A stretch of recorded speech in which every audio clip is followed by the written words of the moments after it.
Whether you believe them or not, there are a lot of superstitions around crafting, knitting, and crochet. And I personally am a very skeptical person. I don't believe in a lot of these things, but I do find them fascinating because regardless of whether or not they're true, they usually come from some sort of real experience behind crafting. So I thought today I'd walk you through some of the more famous superstitions behind knitting and crochet. Some of you may know some of these or you may never have heard of them, but either way, it's just like a little piece of crafting history that I would like to share with you. The first one is one I could find in a lot of different places. This one comes from Irish culture as well as some Native American cultures and really all over the world. And it is to leave a mistake on your knitting project every time you make something on purpose, or if you make one, leave it there. So people believe that when you knit something, you actually leave a little bit of your soul behind, and that by leaving a mistake, either on purpose or you make a mistake and you just let it there, you allow for your soul to escape and not get trapped in that project. And I kind of can see, I like this one a little bit just because I can see how the idea of making something by hand is such a laborious process. You're making every single stitch, and therefore, like, in a way, you do leave a little bit of yourself in every piece you make. Not quite literally, I don't think, but you do leave a little bit of yourself. And the part about the mistakes, some people see it as like nobody's perfect, but for me it is more that when you make something by hand, it is unique. Even if you make two of the same pattern, they're not going to be exactly the same because we're not machines. We can't like reproduce things exactly the same. And so having a mistake is kind of like accepting that you're human, that this was handmade, that nothing is completely perfect, and also letting go of like doing and redoing things until they're perfect. Like, it's fine if you missed a stitch or did a incorrect stitch, or the count is not perfect. Like, as long as in the end you have a project you're happy with, I think this is a nice way of just letting go and accepting mistakes in your project, not being a perfectionist. So I do kind of like this superstitious, even if I don't quite believe literally you leave a piece of your soul. I kind of like where it comes from. Another one that I could find a lot of was that it's bad luck to start a knitting project on a Friday. And I think this one probably comes from a lot of superstition in general around Fridays and Friday the 13th and being on a lucky day and a lucky number. Although there are also other superstitions that say do not cast on a Sunday, or something like if you cast it on a Sunday, you'll frog them on a Monday, meaning that it's bad luck also to cast on a Sunday. So that kind of leaves only 5 days a week that you could cast on. I don't personally think that this one really applies. You can cast on whatever. It's not really going to affect your project in the future. Like, I don't think that our project cares what calendar day it is. But I will say it sometimes helps to cast on when you're in like a certain state of mind, when you're like ready for the project. Like, if you force yourself, you're already tired. If you just finished another project, you may want to give yourself a little bit of time before you start a new one, because sometimes just being tired and not being in the mind space for it might cause you to not quite count correctly or like make mistakes or whatever. So I don't really believe in this one, but I also kind of see where it comes from. Just like, do it, cast on whenever you feel like it's the best day for you to cast on. Another superstition or belief is something called the second sock syndrome or the second sleeve syndrome, or you'll also see it as sleeve island. And this is the idea that whenever you make something in pairs, so like a sock, you'll have to make two of them, or a sleeve, you usually have to make two. If you don't start on the second one right after you finish the first one, or if you don't knit them at the same time, like some people like to knit socks at the same time, it will sit in your bag forever and maybe you'll never finish it. And I think this one's not so much a superstition as a truth, because these ones definitely happened to me, and I think to most knitters. And not so much that it's bad luck or something. I think it's more that when you're making something twice, the same thing twice, kind of gets a little bit boring or tiring, or you just want to be over with it. So making the second one sometimes is like such a drag. And so if you don't start immediately and kind of fall off that high of like making the project, it just can be really hard to pick it back up, and you can end up with a lot of like single socks out there. But honestly, if you're not really feeling the knitting two socks at the same time, or you don't care that you have a bunch of socks that are mispaired, it's not really a problem. I think it's a bigger problem when you are making a sweater with two sleeves and one of them is just sitting there forever, and it just like everything in the sweater is done except for the one sleeve. That can be annoying. So I do recommend, just like out of practice, to either start right away or to do them at the same time, and then you'll avoid this kind of curse. Another superstition that I saw a lot of online and that I've heard of before is that knitting or crocheting a piece of your hair into your project that you will give someone will bind them to you forever. It sounds very witchy. It's almost like a spell.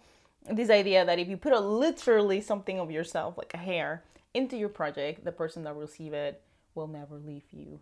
But funny enough, I think it goes back to the whole like you putting a little bit of yourself on everything you make. But I would also say this one's kind of inevitable. Like even me with really short hair will find hairs of mine in my projects, and it'll be more noticeable because my hair is black if it's like a light color project, even though they're short. And I know that people that have pets, like dogs or cats, will have their pets' hair all over their projects a lot. It's more of like an inevitable part of, having animals or people around your project that, if you wash it, it can sometimes come off. If it's really well in there, maybe it won't. But, as long as there's not like a whole bunch of hair, I don't see the problem with it. Doing it on purpose is definitely a little creepy. And I don't think it will work, especially if you tell the person I put in some hair of mine in there. That definitely might throw some people off. But it is a superstition. Number 5 of superstitions that I found was, and this one applies also to other crafts that involve like pointy objects like needles, is to never pass on a needle or a hook with the pointy part up to the person. Like if you're working on something and pass on the needles or the hook to someone, don't do that. In fact, some of the superstition even goes as far as to put it on the table and let the other person pick it up from the table. And the reason behind it is that it says that like you by handing a very sharp object, you're kind of puncturing your relationship with that person, and the bond can fall apart. That's the superstitious part. I think in general is maybe just good practice out of safety to not do that. Like, how they say don't run with scissors, like don't walk around with pointy objects, don't like stick sharp objects towards people. So it's more like a safety thing, and maybe it's a safety thing like wrapped around a superstition about the relationship. I don't really think that it will do anything to that relationship. But if you think about it, if you were to like accidentally stab someone, I'm sure that would hurt your relationship with them. So maybe it's a more practical one. But it was one that I saw a lot also in very different cultures. And last but not least, I wanted to put my favorite superstition, which I believe is like the most famous one out there. And that is the sweater curse, also known as the boyfriend sweater curse. It sounds really scary. But the idea of this one is that you should never make a big project like a sweater for someone that you're interested in a relationship, or that you are in a relationship with, but you're not like in a committed one, like you're not married or in a long-term relationship, because that will end your relationship. This one is so famous that it even has a Wikipedia page about the sweater curse. And the idea behind it is that literally your relationship will end before your sweater or your large project is done. There's a lot of probably confirmation bias behind this superstition, and like a lot of people saying like, yeah, this happened to me. And it's probably like has more of a logical reasoning behind it. Part of it is that, well, a big project like a sweater or a blanket or something like that, by default, is going to take a lot of time and a lot of effort, and more often than not, a lot of money as well. So it's a big commitment to make something like that for someone else. So when you're in a relationship and it's maybe like a newer relationship, it might be kind of like a really big thing to do for someone that, if you're not quite sure about them yet, could very much end up being that you spend more time making this garment or project than it does to actually be in a relationship with someone. Again, especially a very early one, which is why the curse like lifts if you're married and you can knit something for your married partner, which again is a little bit strange, but I think it goes more towards a commitment, because it is a big commitment to make something like a sweater for someone. And then also it's kind of like such a big gesture that if the person doesn't quite appreciate it, like as you're making it, they don't really get it, they don't really support your craft, or they're not even interested in it, that might hurt your relationship by default. Especially if you're a very avid crafter who like really places a lot of importance in their craft, that, you know, have someone not really appreciate it, it would really hurt your relationship. So I think it goes more towards a lot of different things, like the commitment to it, the length of time, and then the significance of it, that kind of links things. So you're like, maybe don't try to make something as like a sweater or like big projects for someone that you just been on a third date with. So what do you recommend to encourage affection? Dancing. Even if one's partner is barely tolerable.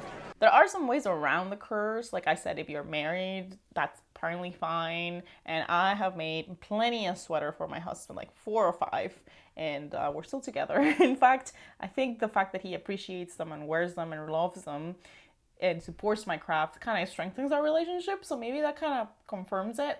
But also the other way around it is like make smaller projects for someone that you are just starting a relationship with, like, you know, a hat or something small that doesn't have as much commitment and is not like as big of a statement. So that is the sweater curse. I don't know if you've ever heard of this or any of the other superstitions, but I would love to hear your thoughts in the comments. And if you have fallen yourself victim to the sweater curse or to any of the other superstitions and beliefs in this list, also let me know, because I would love to hear your experiences. Thank you for watching, and I will come back soon with more videos about knitting projects, knitting patterns, etc. So stay tuned, subscribe, and I will see you on the next one. Happy crafting!